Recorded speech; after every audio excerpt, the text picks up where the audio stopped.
ఎవరికైనా ఏదైనా శుభం కలిగితే ఆ శుభానికి కారణం ఎవరు అంటే శంకరుడే. నేను చెప్పట్లేదు ఈ మాట, శాస్త్రములు చెప్పే.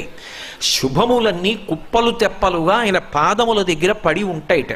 ఆయన అనుగ్రహించాడు అనుకోండి, ఓసారి ఇలా అంటాడు అంటే అది ఎగిరి వెళ్ళి ఇంటికి తోరణంగా పట్టుకుంటాడు. అందుకే ఒక గడుసు కవి ఒక మాట అన్నాడు, నేను ఓ పువ్వు పట్టుకొచ్చి మీ పాదాల మీద వేశాను అనుకోండి, నేను వేసినది ఏది పువ్వు, మీ పాదముల మీద ఉన్నది ఏది పువ్వు.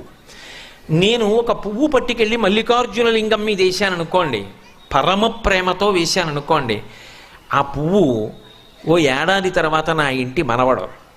నేను ప్రేమతో వేసిన పువ్వు 2 ఏళ్ల తర్వాత నా ఇంట్లో మనవరాలు. నేను ప్రేమతో వేసిన పువ్వు నేను కట్టుకునే ఒక ఇల్లు. నేను వేసిన పువ్వు నాలో కలిగేటటువంటి భక్తి. నేను వేసిన పువ్వు ఏ వయస్సులో నాకు రావాలో